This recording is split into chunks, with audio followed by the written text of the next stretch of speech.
ஐயா அப்துல் ஹமீத் அவர்களுடைய குரல் வந்து என்னுடைய பள்ளி பருவ காலத்தை வந்து இவருடைய குரலை கடக்காமல் யாருமே வளர்ந்திருக்கவே முடியாது. அவருடைய சாதனைக்கும் அவருடைய தமிழ் தொண்டுக்கும் முன்னாடி நான்லாம் ரொம்ப சின்ன பையன். எங்கள் அப்பாவுக்கு இவருடைய குரல் ரொம்ப பிடிக்கும், ரொம்ப விரும்பி கேட்பார். அப்போல்லாம் இப்போ எங்கள் அப்பா இல்லை, ஆனால் இப்போ இவர் குரலை கேட்கும்போது எனக்கு எங்கள் அப்பா ஞாபகமாக வருது. மணி ஒலித்து விட்டது தே இந்த இடத்துல மணி ஒலித்தது தே நடிலல்ல தே குரல் வந்து நம்ம டிவி பார்க்குமோ இல்லையோ அது எப்போதும் வந்து ஒழிச்சிட்டே தான் இருக்கும். நீங்கள் ஆரம்பிக்க வேண்டிய எழுத்து ஆ அல்ல ஆ வண்டா. மொழி பிரயோகத்திற்கு மொழி உச்சரிப்பு அந்த நடைக்கான ஒரு பெஞ்ச்மார்க் செட் பண்ணது B.H. அப்துல் ஹமீத் சார். ஐயா அப்துல் ஹமீத் அவர்களுடைய குரல் வந்து என்னுடைய பள்ளி பருவ காலத்தை வந்து இவருடைய குரலை கடக்காமல் யாருமே வளர்ந்திருக்கவே முடியாது. அவருடைய சாதனைக்கும் அவருடைய தமிழ் தொண்டுக்கும் முன்னாடி நான்லாம் ரொம்ப சின்ன பையன். கடல் கடந்து தமிழகத்தில் உள்ள மக்கள் நம்மை நேசித்தார்கள். குரல் மூலம் மட்டுமே என்னை அறிந்திருந்த தமிழக மக்களுக்கு முதன் முறையாக என் முகத்தை காட்டியது இந்த மேடை. 32 ஆண்டுகளுக்கு முன்பு.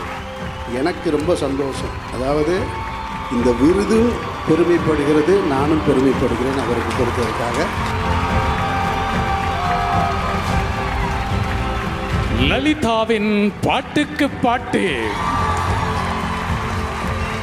Astra Hearing Care, Vivo, Black Sheep, Voice Awards 2024. Title sponsor Astra Hearing Care. We help ears to hear. Vivo, presented by Lalita Jewelry மற்றும் Bigos. Powered by Jody, a marriage app for common people. மற்றும் Swastika Fresh Milk and Curd. இது நல்வாழ்விற்கான நேரம். Okay, so இதே எனர்ஜியோட ஒரு எனர்ஜெட்டிக்கான குரல். இந்த குரலை நாம் சின்ன வயசுல கேட்காம தவறியிருக்கவே முடியாது. அண்ட் அப்போ 80s 90s முதல் அறிவிப்பாளர், வானொலி அறிவிப்பாளர், நம்ம எல்லாரும் கேட்ட ஒருத்தர்.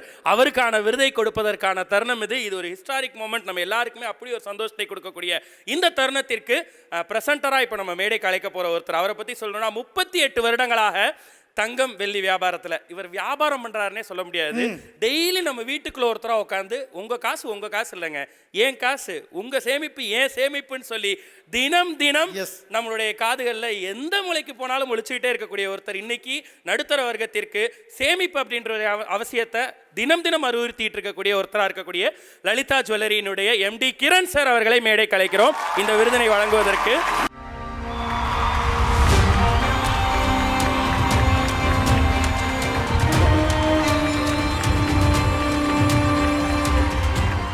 இந்த நூற்றாண்டின் குரல் அப்படிங்கிற விருதினை பெறப்போகிறவர் யார்? B.H. அப்துல் ஹமீத் ஐயா அவர்களுக்கு இன்றைய தலைமுறையின் பிரதிநிதியாக நூற்றாண்டின் குரல் விருதை அளிக்க பெருமை கொள்கிறது black sheep.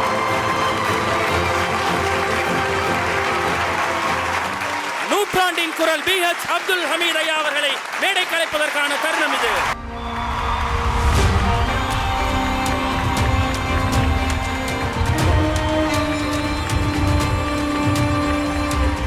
B.H. Abdul Hamid ஐயா அவர்களுக்கான இந்த விருதினை கொடுப்பதற்கு தான் நடித்தாலும் சரி, இயக்கினாலும் சரி, தயாரித்தாலும் சரி, தொடர்ந்து நல்ல தரமான திரைப்படங்களை நோக்கி இந்த தமிழ் சமூகத்தை எடுத்து செல்லணும்னு நினைக்கக்கூடிய ஒரு முன்மாதிரி இயக்குநராக விளங்கக்கூடிய அமீர் அண்ணன் அவர்களை மேடை கலைக்கிறோம்.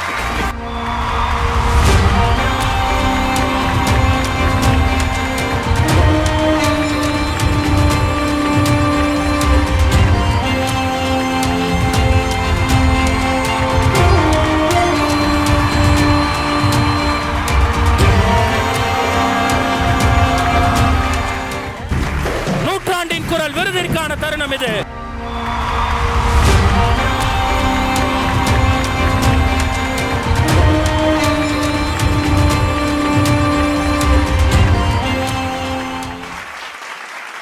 அதாவது முதல்ல இந்த குரல்களுக்கான விருது அப்படின்ற இந்த நிகழ்ச்சி வடிவமைத்ததற்காக பிளாக் ஷீப்க்கு என்னுடைய மனமார்ந்த நன்றி. கலைஞனுக்கு வந்து எவ்வளவுதான் பணம் புகழ் சம்பாதிச்சாலும் அங்கீகாரம் தான் ரொம்ப முக்கியம், விருது தான் ரொம்ப முக்கியமானது. நடிகர்களுக்கான விருது என்பது நடிகர்கள் ஏற்கனவே பிரபலமாக இருக்காங்க, மக்களிடத்தில் பரிச்சயப்பட்டவங்களாக இருக்காங்க, அதற்கு பின்னால் இயக்குநர்கள், இன்னும் பல்வேறு துறை சார்ந்தவர்கள்.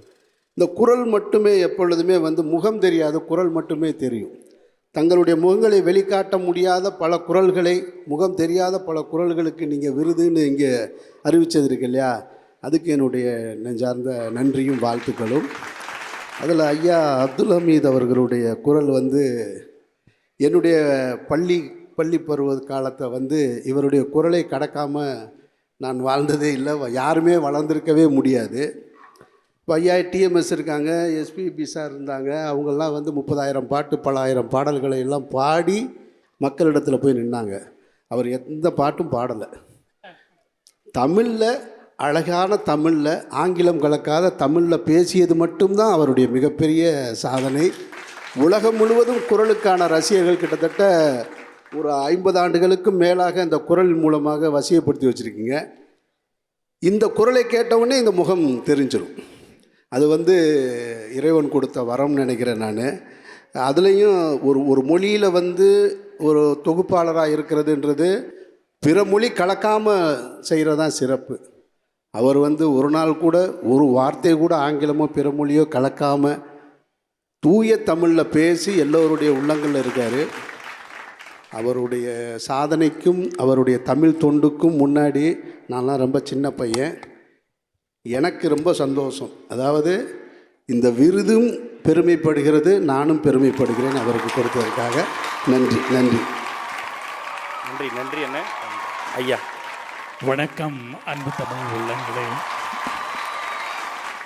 இந்த மேடைக்கும் என்னுடைய ஊடக வாழ்க்கைக்கும் மிகப்பெரிய பொருத்தம் இருக்கிறது. 11 வயதில் என்னுடைய குரல் வானொலியில் ஒலித்தது. கடல் கடந்து தமிழகத்தில் உள்ள மக்கள் நம்மை நேசித்தார்கள். குரல் மூலம் மட்டுமே என்னை அறிந்திருந்த தமிழக மக்களுக்கு முதன் முறையாக என் முகத்தை காட்டியது இந்த மேடை. 32 ஆண்டுகளுக்கு முன்பு கலை மாமணி விகேடி பாலன் நடத்திய மதுரா இசை விழாவில்தான் முதலாக நான் இந்த தமிழக ரசிகர்களை நேருக்கு நேர் சந்தித்தேன். அவர்கள் என் முகத்தை பார்த்தார்கள். அந்த மேடையிலே எனக்கு இந்த குரல் விருதினை தந்த பிளாக் ஷீப் ஊடக குழுமத்துக்கு என்னுடைய நெஞ்சார்ந்த நன்றி. நான் அடிக்கடி சொல்வது உண்டு, ஒவ்வொரு தலைமுறையும் சாதித்ததை விட அடுத்து வரும் தலைமுறை இன்னும் அதிகமாக சாதிக்கும் ஆற்றலை கொண்டிருக்கும் என்று திடமாக நம்புகின்றவன் நான். அந்த வகையில் 10ஓடு 11ஆக இல்லாமல் எப்போதுமே வித்தியாசமான புதுமையான காத்திரமான நிகழ்ச்சிகளை தந்து வரும் பிளாக் ஷீப் குழுமத்துக்கு என்னுடைய கோடான கோடி நன்றிகள். நான் ஏற்கனவே சொன்னேன், ஆர்ஜே விக்னேஷுக்கு நானும் ஒரு ரசிகன் என்று. இது போன்ற ஒரு மகிழ்ச்சியை நான் பெற்றேன். திரைப்படமே பார்க்காத சின்னஞ்சிறு வயதில் நடிகர் திலகத்தின் குரலை கேட்டு எனக்குள் கலை உணர்வுகள் முகிழ்த்தன.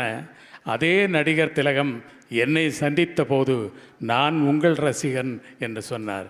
இப்படித்தான் ஒவ்வொரு தலைமுறையும் அடுத்த தலைமுறையை வாழ்த்தி வரவேற்கும் பண்பினை வளர்க்க வேண்டும். நன்றி.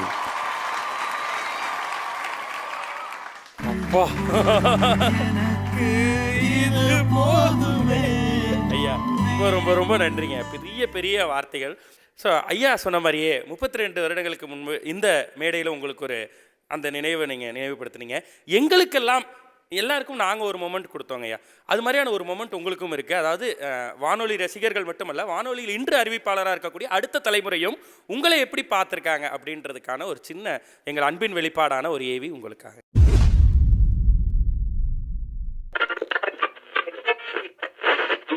பழைய பாடல்கள் இன்றைய இசை அமைப்பாளர்களுக்கு ஒரு புதிய மெட்டை உருவாக்க கை கொடுக்கின்றன. ஆனால் ஒரு சில வரிகளில் ஒலிக்கும் மெட்டை வைத்து தமது கற்பனை திறனை எந்த அளவு பயன்படுத்துகின்றார்கள். குரலை ரொம்ப வருஷம் கழிச்சு கேட்குறோம் நான்.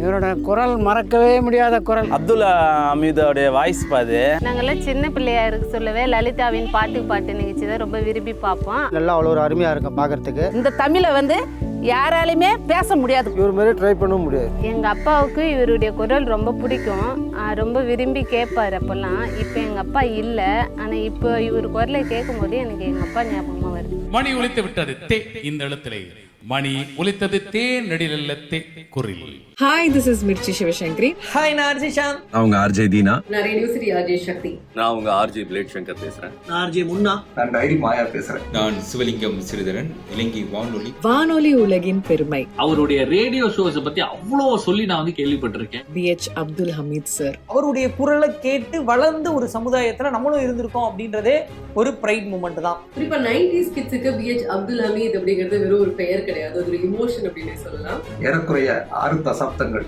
வானொலி மற்றும் தொலைக்காட்சி ஊடகத்துல ஆளுமைக்கான ஒரு அடையாளத்தை உருவாக்குனவர். அந்த இலங்கையிலிருந்து வரக்கூடிய அந்த இலங்கை வானொலியை கேட்கறதுல ஒரு ஆர்வம் இருக்கும். அவரோட அந்த குரல் வந்து நம்ம டிவி பார்க்குமோ இல்லையோ அது எப்போதும் வந்து ஒழிச்சிட்டே தான் இருக்கும். நீங்கள் ஆரம்பிக்க வேண்டிய எழுத்து ஆ அல்ல, ஆ வண்டா. மொழி பிரயோகத்திற்கு, மொழி உச்சரிப்பு, அந்த நடைக்கான ஒரு பெஞ்ச்மார்க் செட் பண்ணது BH அப்துல் ஹமீத் சார். அமரர் ஜெமினி கணேசன், ஸ்ரீவித்யா போன்றவர்களை அங்கிருந்து அவர்களின் பாத்திரத்துக்கு ஏற்ப ஒளிப்பதிவு செய்து இங்கு இலங்கை கலைஞர்களை அவர்களோடு கலக்க விட்டு இலங்கை இந்திய கலைஞர்களை வைத்து வானொலி நாடகம் செய்தவர். பாட்டுக்கு பாட்டு எவ்வளவு அழகா அதை எடுத்துட்டு போவாரு. அந்த ஒரு ஷோவே வந்துட்டு அப்படியே தூக்கி பிடிப்பாரு. அவருக்காக மட்டுமே அந்த ஷோ அப்படின்னு தான் சொல்லணும். அதுவும் அவருடைய டிக்ஷன்லாம் அந்த ல இதெல்லாம் வந்து எப்படி இவ்வளவு அழகா பேச முடியுது. தமிழுக்கு இவர் ஆற்றுகின்ற பணிகள் என்றுமே இவராலும் மறக்க முடியாத ஒரு உன்னதமான சேவை. முன் உதாரணமா எங்களுக்கெல்லாம் ஆசானா இருந்துகிட்டு இருக்கிறவருக்கு பிளாக்ஷிப்போட வாய்ஸ் 2024 அவார்ட் ஃபங்க்ஷன்ல நூற்றாண்டின் குரல் என்ற விருதை கொடுத்து பெருமைப்படுத்துறது ரொம்ப ரொம்ப சந்தோஷம். ஆஸ் an RJ எனக்கு ரொம்ப சந்தோஷமாவும் பெருமையாவும் இருக்கு. அவரை வாழ்த்த வயசு இல்ல, நான் அவரை வணங்கிக்கிறேன். நூற்றாண்டு குரல் விருது உங்களுக்கு கொடுக்கறதுனால எனக்கு ரொம்ப சந்தோஷம். பிளாக்ஷிப் நூற்றாண்டு குரல் விருது கொடுக்கறதுல எனக்கு ரொம்ப சந்தோஷம். ஆனால் அப்போ கேட்ட குரல் இன்னைக்கு அந்த விருது உங்களுக்கு வருதுன்னா ரொம்ப மகிழ்ச்சியாக தான் இருக்கு.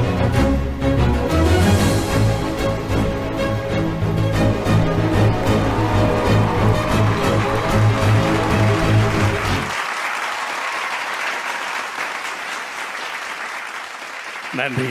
உள்ளம் குளிர்ந்தது. நான் 63 ஆண்டுகள் கடந்து முதலில் அந்த வானொலி நிலையத்தில் 11 வயதில் என் குரல் ஒலித்தது. என் குரலை நானே கேட்கவில்லை, அப்போதெல்லாம் நேரடி ஒளிபரப்பு. அந்த நிகழ்ச்சியில் கலந்து கொண்டு நான் வீடு சென்றபோது நான் வாழ்ந்த பகுதியில் உள்ளவர்கள் எல்லோரும் என்னை ஒரு கதாநாயகனை வரவேற்பது போல் வரவேற்றார்கள். அந்த மகிழ்ச்சியான சூழலுக்கே மீண்டும் போனேன். அதுதான். நன்றி. நன்றி ஐயா. ஐயா, நான் உங்கள் கையில் வந்து இந்த கியூ கார்டு, இது உங்களுக்கு புதிதல்ல, இதை கொடுக்க போகிறேன். இதை கொடுத்தோன்னே எப்படி நீங்கள் எங்கள் எல்லாரையும் இப்போ எங்களுடைய குழந்தை பருவத்துக்கு கொண்டு போக போகிறீங்கன்னு உங்களுக்கு தெரியுங்க ஐயா. அதை கொடுத்துறவா?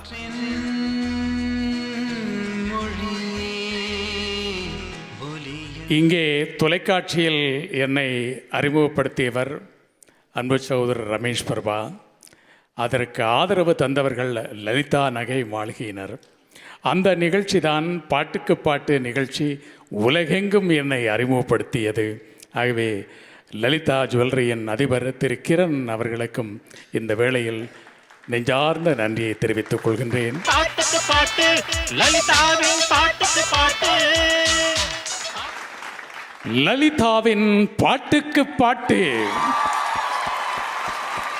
தங்க நகை விற்பனையில் உலகெங்கும் புகழ்பெற்ற Chennai Thyagaraya Nagar Usman road Lalitha jewellery mart private limited வாரம் தோறும் வழங்கி வரும் வேடிக்கை வினோத இசை நிகழ்ச்சி.